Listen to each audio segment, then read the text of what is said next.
Hello, I'm MPX Toycat, and yesterday, 2 updates released for Minecraft Bedrock, one of which changed major game mechanics in a way you would not have expected for them to have done, and the other of which was 1.18.31. They had released this bug fix in a hurry. There was a lot at stake, because using RTX on your world, or even uploading it on a server, would cause it to break. And yeah, for real, 1.18.31, it's a short bug fix. I can show you the entire changelog on screen right now. It's mostly bug fixes, with just a single feature, which is adding spectator mode, which, side note, they didn't actually add in this update. They added it in the previous one, but they can't make changes to Minecraft without putting them on the changelog, so they threw it on as saying, ooh, it's 1.18.31 that added this, even though it was last update, just so it's on some official changelog. And the other thing is the beta 1.19.0.28/29. You know, it's 2 separate version numbers, depending on whether you're playing Minecraft on the beta or the preview. But long story short, if you are in the beta snapshot preview,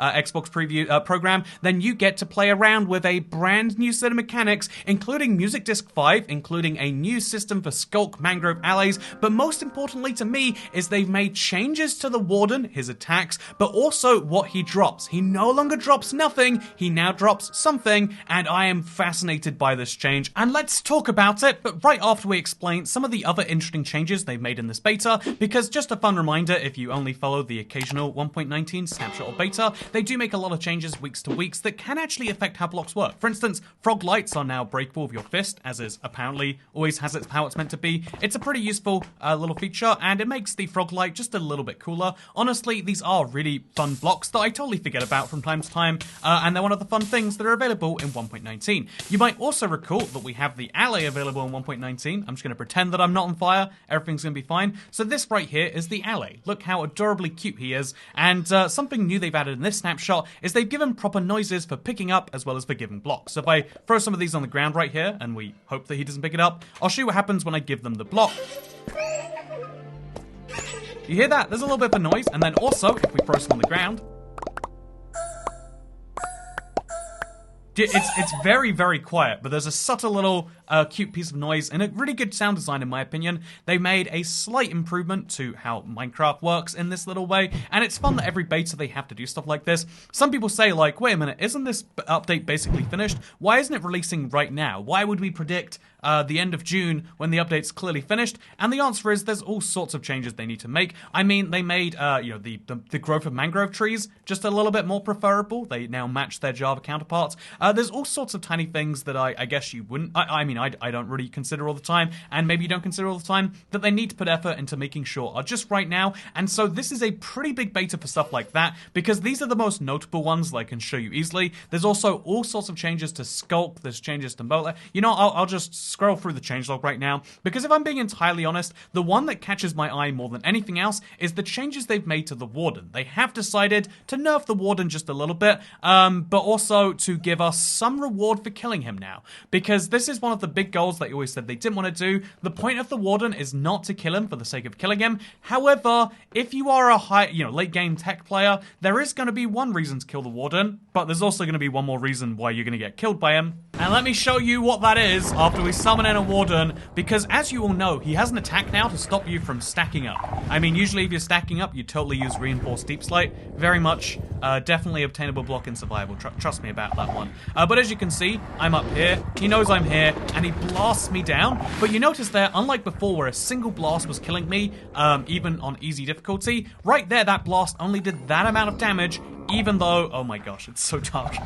Yeah, the Warden has been changed so that he has a blasting damage, which is 3 times weaker, and so there actually is a bit of skill in, like, it's sometimes worth taking that damage just to get out there, but watch out, it's got a new noise, it's got a new, even it's got a new death message, by the way, if I can show you that. That's gotta be the biggest knockback from a single attack, by the way.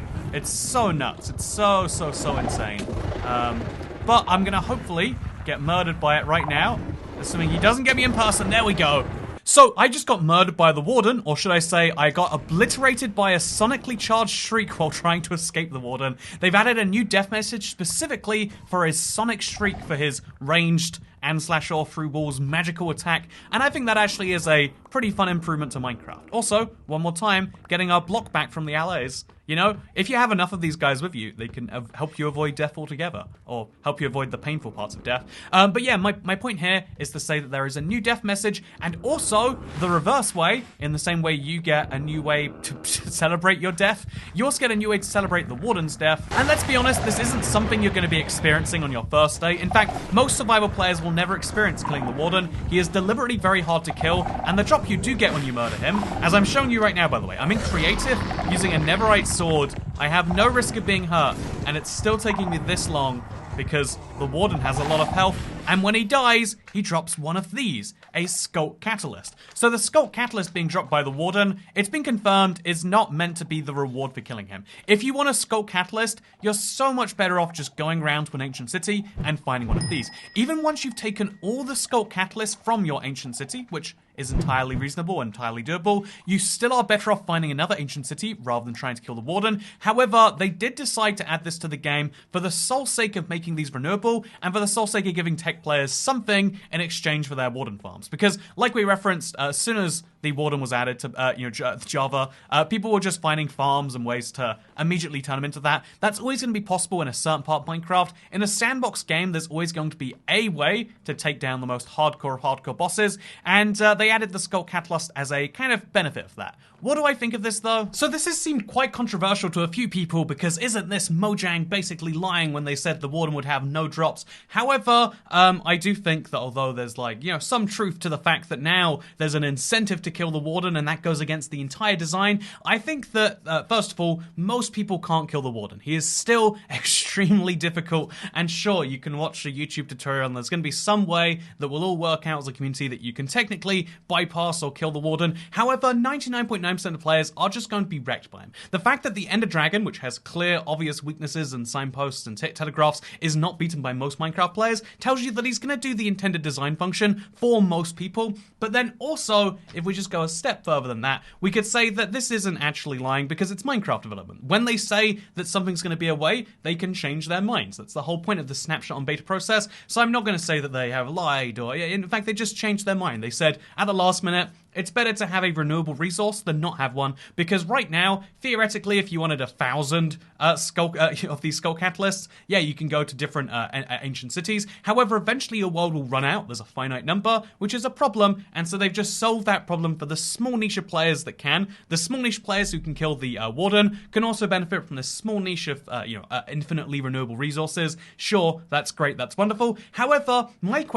bigger concern than what's going on with the way that you can get a drop from the Warden, how different that is something else they said when they said there'd be no drop, is there would be some weakness to allow you to just bypass the Warden, get rid of him instantly, some critical kryptonite style weakness, and we haven't seen that yet. It was theorized by everyone, and we all kind of knew that it would be the Goat Horn. However, the Goat Horn has been added to Java, it's been added fully back to Bedrock, and it's officially in the game. However, despite that fact, we don't see an interaction between the Goat Horn and the Warden. We really should, because he should hate the loud noise, but there isn't one yet, and that makes me believe that either they're going to add it at the last minute for some reason, I guess they added this drop at the last minute, or the weakness is going to be something else. But what could that weakness be? I think we need to see this sooner, see inklings of what this is, because that is the big mystery of the Warden still, in my opinion, is what is going down with his weakness? What is going to be the way through? I don't imagine it's something that we're going to find in the Ancient City. We have lots of loot in there already, so sure, that's great, that's wonderful. It's not going to be something in the Ancient City, so it's going to be found elsewhere, and it's not the Goat Horn. Is something in the Mangrove Swamp going to be that? Is it going to be something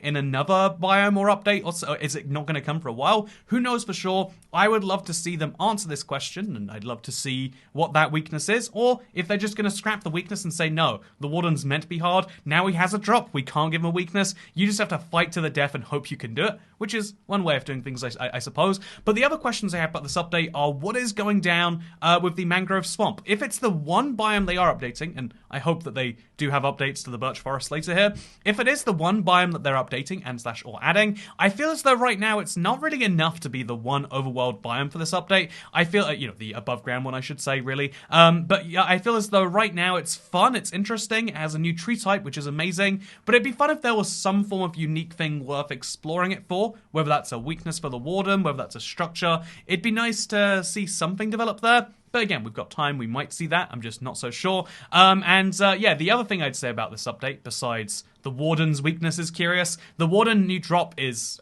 pretty balanced in my opinion, and also the Warden is still very hard to kill. You could make him have half as much health, and it would still be, for 99.9% of players, just this impossible, unovercomable task where you do want to avoid him still.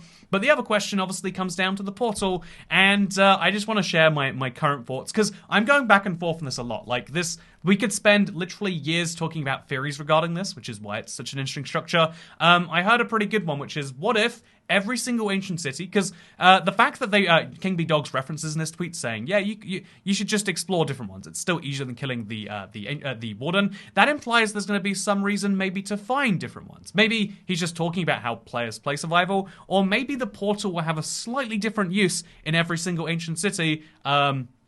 You know, think about how the last kind of like boss style thing they added was the raid. It's a wave-based system that changes based on difficulty, and think about how you hear those noises in the Music Disc 5. Maybe, just maybe, there's going to be some different wave-based spawning mechanic that comes out of that. And so instead of the Warden having the amazing reason, the compelling, you know, work it all together thing, maybe the portal, after defeating it, could do that. And maybe, you know, the Warden even helps you out on that. It's hard to say for sure what's going on, but that's my current theory. What do you think the weakness for the Warden is going to be? I want to know. Also, just in case you're curious, I hope that you've obviously enjoyed what's been going on this last week. I'm still working on some big stuff. The 100-day video was like so much work, and I'm glad that some number of you have seen it, and if you haven't, I'd recommend checking it out. 100 Days in Super Flat Survival. I'm still grinding away on the live streams for getting that going up to, you know, 200 plus days. It's gonna be a lot of fun. I really am enjoying that series right now. Like, we got campfires yesterday. It's amazing. But also, the other thing I want to point out is that, as well as working on merch, which is gonna be releasing somewhat soon, it's not even gonna call itself a t-shirt when it's not a t-shirt. There's exciting stuff happening in the background, and yeah, I just hope that you're ready for it all, because I think that it's time to bring back Seed Sunday too. So let me know what you think about that. And also, if you have a question for Q&A Saturday, leave it in the comments down below. Leave a question mark after it. And I think those are all the announcements. I've been having a very weird day today, so I hope that this video is what you expected. And if it's not, then I'll see you tomorrow for the Q&A, maybe. Yeah, my brain's just been like all over the place. I can't describe it. Like I had to record this in lots of individual segments, and they all felt disconnected and like they were all missing something. So if it feels that way to you too, I'm sorry. And if not, hope you have a good day anyway. Goodbye.